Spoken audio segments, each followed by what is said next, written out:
National Congress का और उसके अलावा भारत जोड़ो यात्रा का जो ट्विटर हैंडल है, इन दोनों को बेंगलुरु कोर्ट ने आदेश दिया है कॉपीराइट म्यूजिक के जो कॉपीराइट का मामला है, जो राहुल गांधी के ऊपर केस दर्ज किया गया है, सुप्रिया श्रीनेत के ऊपर और जयराम रमेश के ऊपर, और इसके कारण ट्विटर हैंडल को भी ब्लॉक किया जाए। ये आदेश अभी कोर्ट की तरफ से आया है। अब इस पे आगे क्या कुछ होता है उस पर प्रतिक्रियाएं आती रहेंगी, उस पर हम बात करेंगे। कांग्रेस की आधिकारिक प्रतिक्रिया आएगी, लेकिन चर्चा हम यही कर रहे हैं और ये समझने की कोशिश कर रहे हैं कि देखिए कि ये यात्रा 5 राज्यों के बाद अभी 8:30 बजे रात को फिर से, आज ये स्पेशल यात्रा है।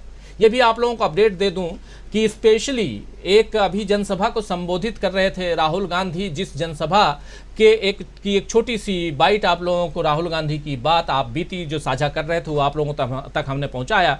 अब 8:30 बजे ये यात्रा पहुंचेगी, नांदेड़ की तरफ निकलेगी, जो 10:30 बजे रात तक चलेगी और महाराष्ट्र में प्रवेश करेगी, जहां भव्य स्वागत की तैयारियां चल रही हैं। आज ही रात को महाराष्ट्र पहुंचेगी यात्रा, लेकिन 6वां राज्य जो है वो महाराष्ट्र होगा और महाराष्ट्र को लेकर के बहुत कुछ कहा जा रहा है। और इस बीच महाराष्ट्र में चुनाव है, आप सब वो भी जान रहे हैं, तो इसका असर भी पड़ सकता है। पॉलिटिकल असर क्या होगा, सामाजिक असर क्या होगा, इन सब पे हम चर्चा कर रहे हैं। प्रेम कुमार जी, आपके पास आना चाहता हूं। प्रेम कुमार जी, कॉपीराइट का मामला हो या राहुल गांधी की यात्रा का मामला हो, हर तरफ कहीं ना कहीं व्यवधान डालने की कोशिश तो हो रही है, लेकिन राहुल गांधी अनवरत चले जा रहे हैं। क्या यही परेशानी का सबसे बड़ा कारण है, सबसे बड़ा सबब है?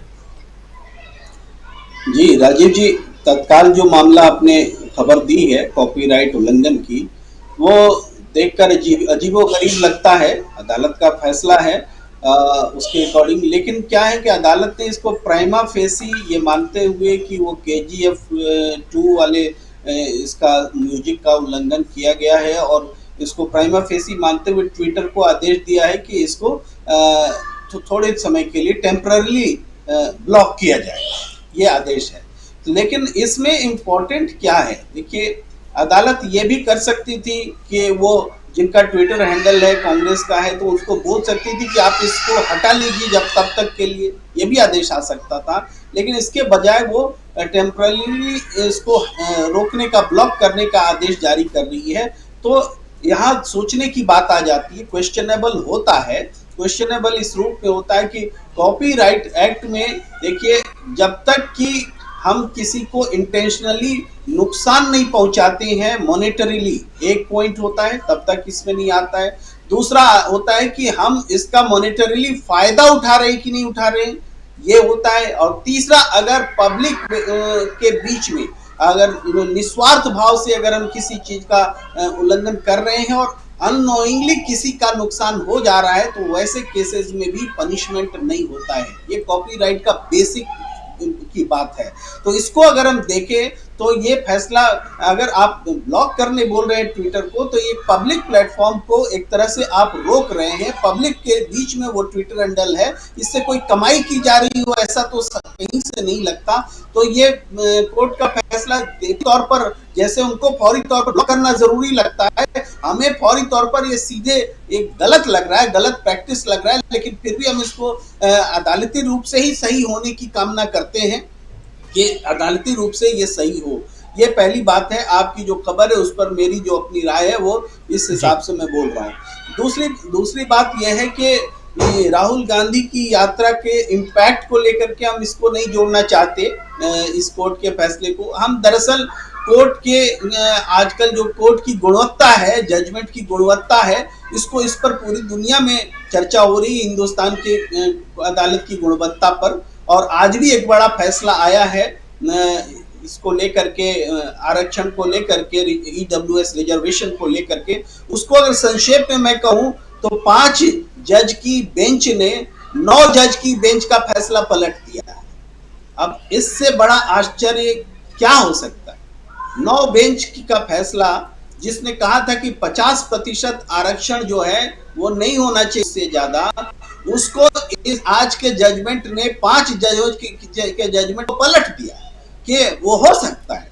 इसको कई लोगों ने इस रूप में भी उद्धृत किया है कि जब SC ST और OBC के लिए आरक्षण की बात आती है तब तो 50% का आरक्षण का वो सीमा दिखाया जाता था, यही अदालत दिखाती थी। लेकिन जैसे ही सवर्णों के लिए आरक्षण की बात आई तो सवर्ण जो जज हैं उन लोगों ने उस बात को भुला दिया और 50% का वो भी तोड़ दिया। ये बोलचाल की भाषा हो सकती है, लेकिन मैं तो कानूनी रूप से कह रहा हूं कि 5 जज का बेंच 9 जज के बेंच के फैसले से पलट सकता है। तो ये क्वालिटी का सवाल उठेगा आने वाले समय में और होगी।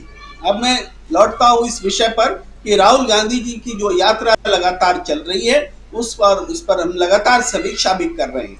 देखिए, जब ये यात्रा शुरू हुई थी तब किसी ने ये नहीं सोचा था कि ये इस तरह से लगातार इम्पैक्टफुल होता चला जाएगा, और वो होता चला गया है।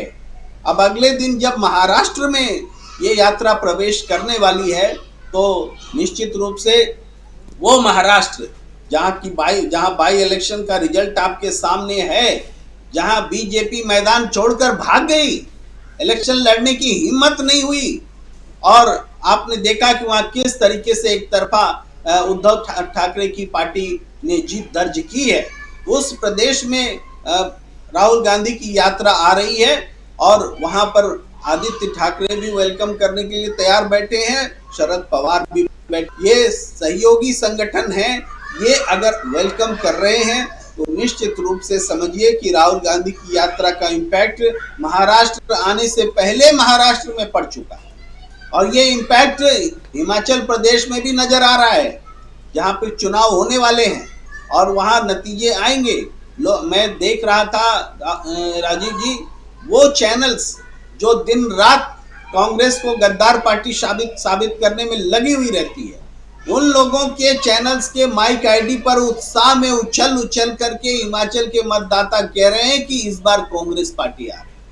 ये मैं नहीं कह रहा हूं, मैं उनके आईडी से कह रहा हूं, उनकी माइक आईडी पर लोग कह रहे हैं और वो दिखा रहे और बता भी रहे। तो ये स्थिति जो बदली है, ये गुजरात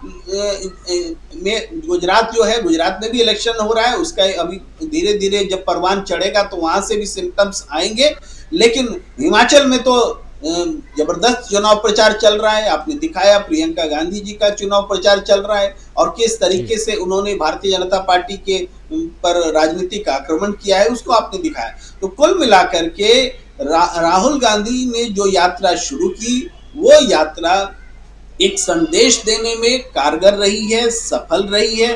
राजनीति को बदलने में उसकी एक भूमिका नजर आने लगी है। मैं ये नहीं कहता कि भूमिका पूरी तरह से बदल गई है, लेकिन देश की सियासत में विपक्ष नाम का चीज यहाँ है, और विपक्ष की सियासत कैसे होनी चाहिए ये राहुल गांधी की यात्रा बता रही है। पहले क्या कमी थी, नहीं कमी थी, ये अलग प्रश्न है, लेकिन आज की तारीख में जो यात्रा निकली है वो राजनीतिक उद्देश्य के साथ है, सबको जोड़ने के साथ है, देश का इंटीग्रेशन है। और जब राष्ट्र की बात आती है, राष्ट्र को जोड़ने का सवाल आता है, तो वो गैर राजनीतिक रही नहीं जाती है यात्रा। इसलिए मैं इसको राजनीतिक उद्देश्य बोल रहा हूँ कि किसी पार्टी का उद्देश्य तो सेकेंडरी थिंग है, लेकिन ये पॉलिटिकल इंटरेस्ट है, देश को इंटीग्रेट करना, हेट पॉलिटिक्स को दूर करना, ये सारी चीजें। और हमें लगता है कि इसमें राहुल गांधी की यात्रा सफल हो रही है। जी, राहुल गांधी की यात्रा सफल हो